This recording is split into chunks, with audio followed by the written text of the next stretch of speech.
Hi, this is your girl Dani J, and I'm in the lovely house of Niyi Towolawi. He said I said that very well. Yeah. Niyi, tell me, who are you? In what regard? I'm a filmmaker, eccentric films. Okay. I've recently made the film Turning Point, which I guess is the focus. And I think that's what we're going to talk about today, Yes. is this lovely turning point.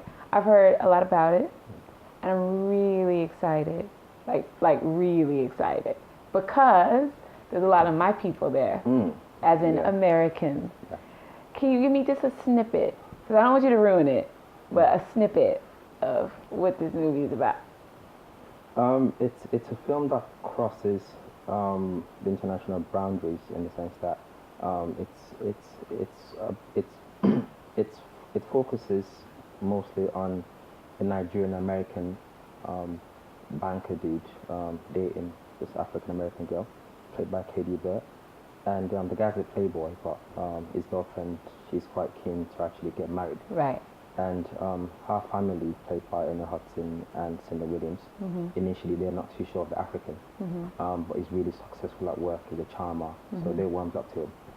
And when his Nigerian family finds out that he's seriously thinking about it. so it's like, oh yeah, we're not having it. He needs to marry someone from one of our people, someone that's got roots. Right. And so he has to go to Nigeria for a bereavement, like a funeral kind of thing. So he gets out there and they bring a wife in. And initially not having it, but she's kind of hot. So it's like, oh yeah, maybe she's submissive, she's Right. yeah. So he basically, so he does that, takes her back to America, and obviously he has to deal with everything that's got over there, and things just go pear-shaped really, as you can imagine. And once the walls start collapsing around him, he's still very arrogant and cocky, thinking I'm in control, I'm the man, and all that stuff. And pretty much his reckless past just comes back really from all angles, and he has to deal with that. Right. Okay, so you said the word dude. Yeah. Which tells me you spent quite a lot of time filming this thing in America. So how was it crossing borders? It's complete madness really, because I'm based in London. The pre-production was all done in London. I was communicating with the casting director based in LA. Right. And at the same time, I had another casting director that casted the 4 Africans or the 4 Nigerians and 1 Ghanaian in the film. So she's based in London as well. Wow. So a lot of the pre-production was happening in London and on the phone, across the pond to LA. And now, how difficult was that really? Were you like up late nights? Because obviously. Because it's that 8-hour time difference. Yeah. So our day's finishing when their day's starting, and I had a day job as well. So I get an email saying I've just heard back from Todd, and he's interested. And I thought, okay, cool. Then you start chasing that. And okay, but you kind of just name dropped, just a little bit. Who's Todd? Todd Bridges. What are you talking about? Todd who? Todd Bridges. Wow. He's amazing, isn't he? Yeah, he's amazing. Okay, so name drop a little bit more. Who else is in the film? Anna Hudson, I talked about. Todd Bridges, Cinda Williams. Wow. Joe Estevez, yeah. Michael brother. Who else now? Katie. Yeah, Katie Burr's in it. I think they're the biggest Americans. You got some really heavy hitters. Really heavy hitters. Yeah. How spoiled were we? No, at all. Really? Yeah, extremely well behaved, actually. Really? So we didn't ask for a bowl of M&Ms in our dressing room, and we can only have the blue ones. Not to that extent, no. I mean, we were very well catered for. So pretty much, I think the most bizarre thing that anyone actually wanted was KD like fufu. Okay. Fufu like a Nigerian food. Yeah. Yeah, and she knew where to get it from in Philly as well, and so we got a fufu, and she also liked oysters and all sorts. So it was easy though. No. I mean, Good. like Americans were actually great. Good. The Nigerians were not bad as well. I say Africans because we've got Jackie Akin as well. Right. No, but I think shooting was, Right. was extremely pleasant. Right. Everyone was well behaved. Fair enough. Much more so than I expected, really. But, Fair enough. So tell me a little bit about the experience of just doing this, because this is a little bit different, and people are coining this movie as something a bit different. They're giving us a Nollywood and Hollywood title. So tell me a little bit about that. Yeah, it's been described as a Hollywood meets Nollywood film, and I'm guessing it's not just because of the casting. Because what you typically get is, you might get like one African American, right, around Africans, and it's all very cliche and very, or vice versa, which hasn't really happened. But besides that as well, from a production value perspective, or even from a storytelling, like perspective as well, the quality of this, of the screenplay was something that was really, like influential in getting the cast and crew on board. Okay. Because the crew, they're very heavily involved Hollywood unit. Yeah. Obviously you don't see them, but you see their work. Right. And the first thing you sort of see from the very first film is production values, and that just stays really. Well, that's a good thing, though. Yeah, yes. So essentially, then you have a very, you have something that very strongly like reflects a multicultural society, really, of say New York. Right. If there was anything that you can do differently, yeah, a lot actually. Yeah, a lot. What would it be? But I'll need much more money first, actually. Okay. I'm making better films, like more money. We can't say that this film's not superior, though. Yeah, I would have liked to have actually done a lot more. Okay. Obviously, shooting in the States, every single person was unionized, and so working with unions, there are very strict rules and. Very strict rules. Yeah, you can't do a lot of things. You can't. And a whole lot of insurance. Yeah. So you've got like the whole insurance system. You've got health and safety things to worry about. Just a lot, really. Actually. Yeah. And I mean, even though we did sort of end up doing a more guerrilla film shooting type thing, it still had to be done like a proper way. Yeah, of course. So we were planning to shoot say 6 scenes a day, whereas people are used to shooting a scene in 3 days. Right. So like the workload was just, and work rate even was something that we really struggled with. You had to get used to. Yeah, and we shot 24 days in the States, but ideally, really, we should have shot like 60 maybe. Wow. Yeah. Wow. And then we shot 4 days in Lagos. With the same crew as well, so that was really easy. So after staying in Lagos for like 825 really. So. Okay, so the experience definitely sounds like it's one that you would like to do again. Oh, definitely, yeah. All right. Yeah, so is there any plans for new ones coming up? Yeah. Because I'm constantly writing actually. Good. I'm only asking because I'm trying to figure out what part I'm gonna have. I've got you covered. No, seriously, what's coming up next? Well, I'm juggling 2 possibilities next. Either do a thriller, very action paced. Okay. Set in America again. We're looking at film. Like we're looking at locations. Right. Might be Texas, might be Puerto Rico even. But something very, very actiony. Very nice. Think like a Taken kind of thing. All right. But again, we have like a Nigerian lead.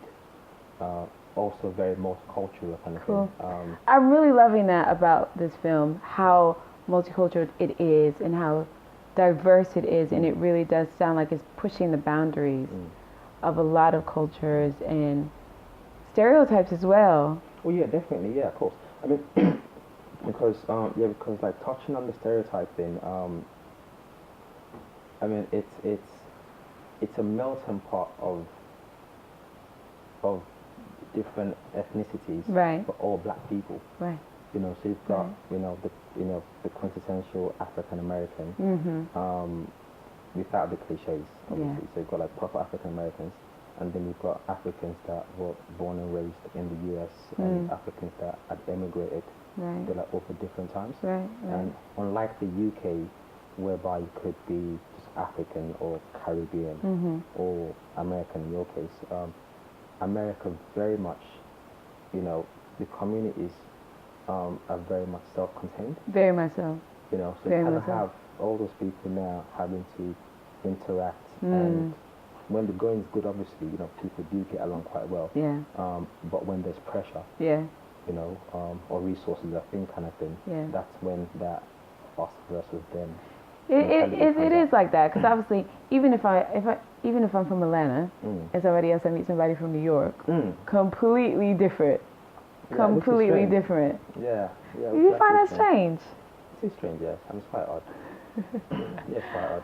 Well, Yeah. it's the same in London. The people from South aren't the same people from East. Well, not really. Well, I mean, it's not as bad.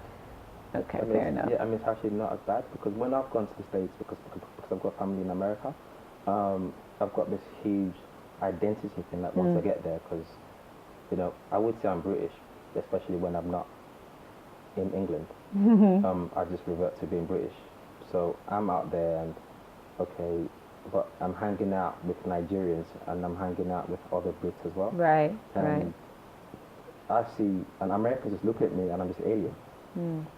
You know, and even like within like the Nigerian community kind of thing, you have the Nigerian community that emigrated from the UK, and you've got the Nigerians from Nigeria, and Right. it's just bizarre, really. Yeah. to them. Yeah. Okay. I can kind of understand where you're coming from. Yeah. Kind of understand. It's strange. So going back to a little bit more about Turning Point. It's opening 12, 12, 12. 12, 12, 12 at the world premiere. I think that is like amazing. Yeah. Do you have my ticket though? Yeah. I'm not you guys To covered. the world premiere, do you have my ticket? I got you guys covered. VIP Okay. all the way. Thank After you. party, everything. That is on camera? It is. You do realize that? Yes, it's for Okay, the that's record. fine. Just as long as you know, it is on the Yeah. record. Yeah. So the premiere is premiering worldwide. Where? How do we see it? What's going on with that? Okay, the calendar for the film is, so the world premiere is 12/12, like I said. So, and following that, we have a nationwide UK release Wow. on the 28th of December. That's really exciting because it's opening in the festive Yeah. period. And we're hoping to, you know, make like a UK top 10 as well. Yeah. That'd be great. So you want to make UK top 10. Yeah. This is one of your highest goals. So, well, this is a goal. Yeah, I'm saying. What are some other things you really want to do with this film? Because I've heard you speak about it just a little bit Yeah, before. I mean, we are planning to release it in at least 16 countries. So after the UK, we're going to Africa. So we're doing Nigeria, Ghana, South Africa, definitely Kenya, Nice. and possibly other places. And then we'll hit the States. America is huge, so so we'll do like a huge American campaign that would possibly take us to like summer or something. Wow. We've got Canada like in there somewhere. Wow. And along the way, we've got seven other European countries that would require things like subtitling and whatnot. This is going to be massive. I hope so. This is good, yeah. I think it's going to be massive. Yeah, I need to get paid. So, yeah.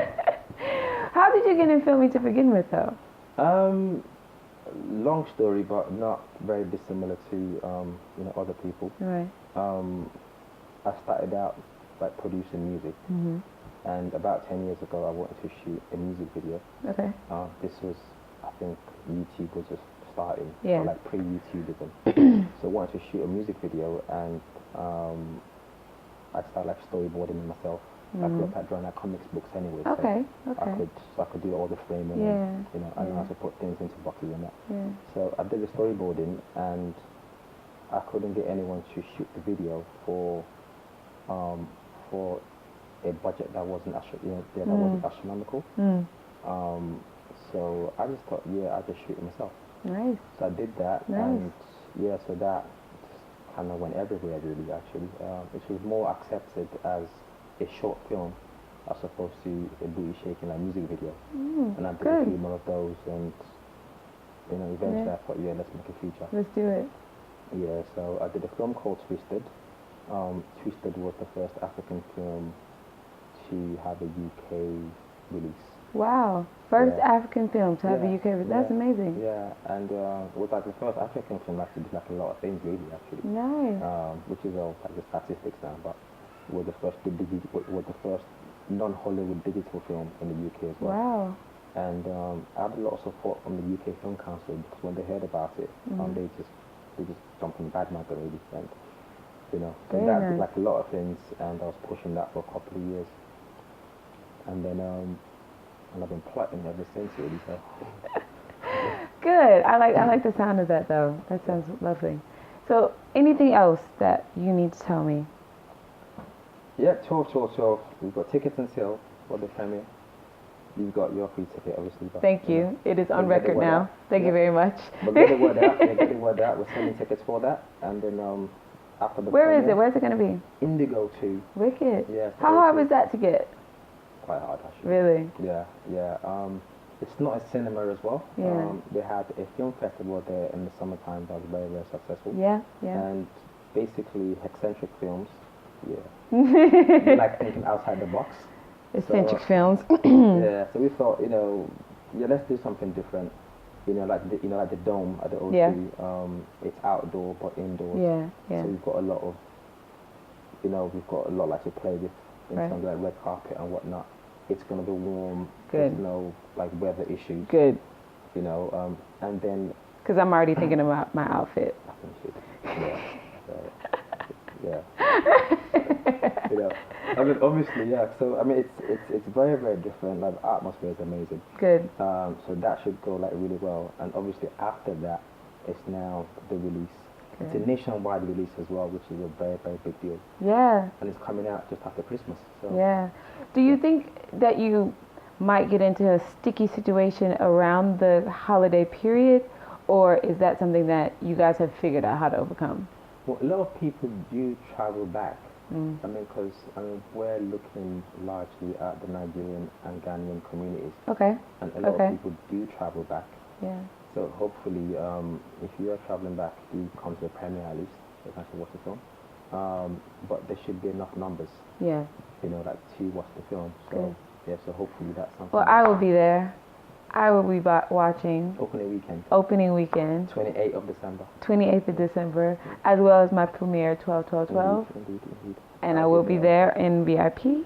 Yep. Because you said it here. All access areas. All access areas. Yeah. You said it. The party is VIP only as well, so you're also covered for that. Well, it is on camera. We have recorded it. There's a minute taker. They will be writing it down. Right. How long did it actually take to shoot Turning Point? Shooting days, 28 days. Right. And we shot 24 days in the States, over 5 weeks. Wait, so now doing the math, that means no shooting was done in London? No. Wow. No. Wow. Yeah. I just assumed.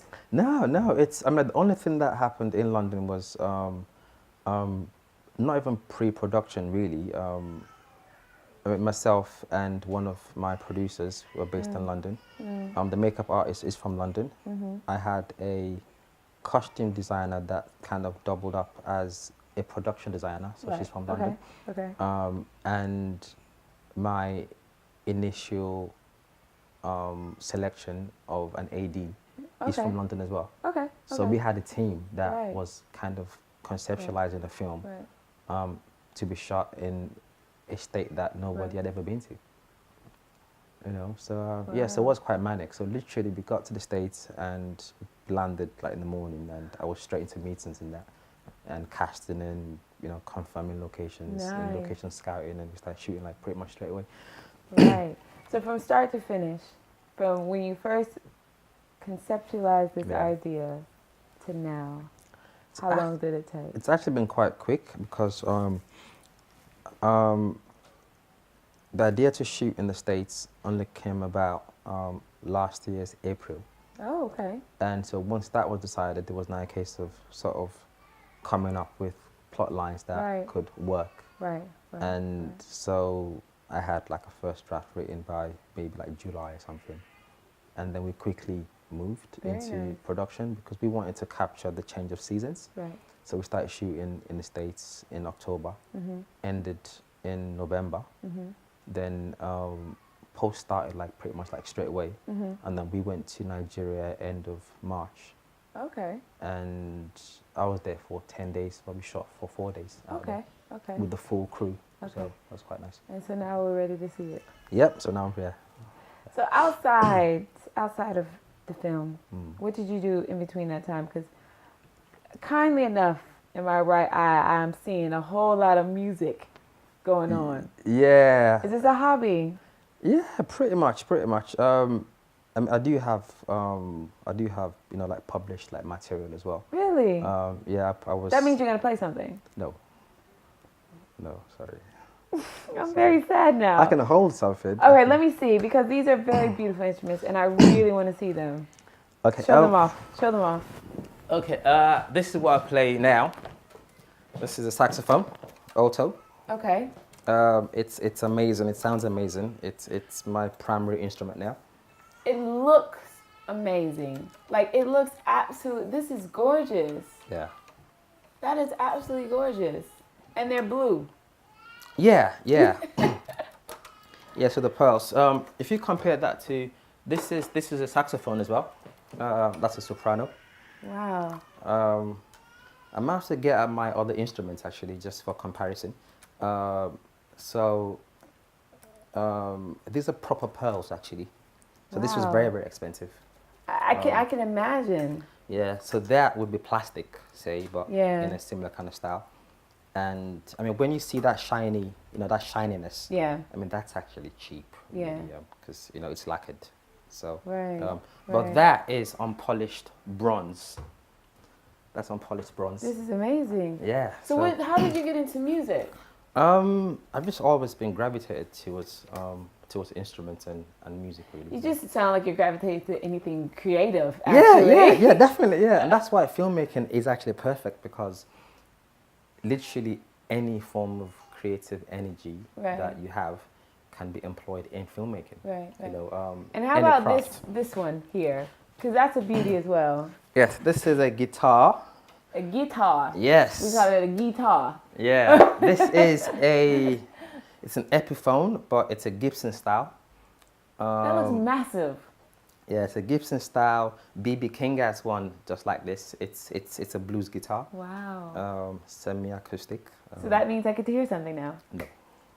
You are really killing me with not. No. I could play the saxophone for you, but I'm really quite shy. I've got a piano here as well, as you know. Okay, so can I see something on the piano then? No.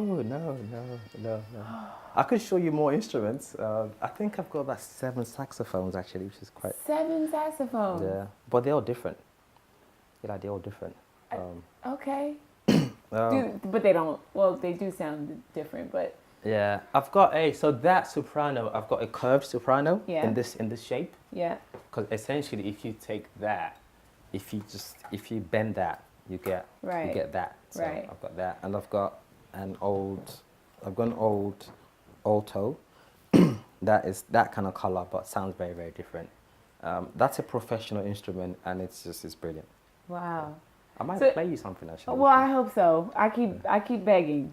and it's not happening. Yeah. Is there any other hidden talents that I need to know about? Nothing we can discuss on camera. I'm just kidding. There's a truth to every joke. No, I'm just kidding.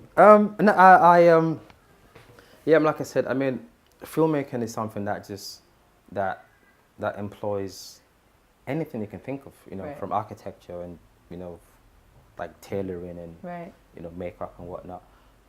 So music I do a lot of. I used to draw a lot. Wow. I've had stuff in galleries and whatnot. Wow. But I kind of grew out of that, I guess. What don't you do, Niyi? I don't do a lot of things. What don't you do? What don't you do? I don't do a lot of things. But pretty much everything I do is now sort of, you know, is now employed in the whole filmmaking thing. Right. And yeah, so I can't wait. I cannot wait to see this movie. I can't as well, actually. I cannot wait to see it. I think it's going to be fabulous. I hope so. And very high notch. I hope so. Once again, it's 2HBTV, and I'm checking out.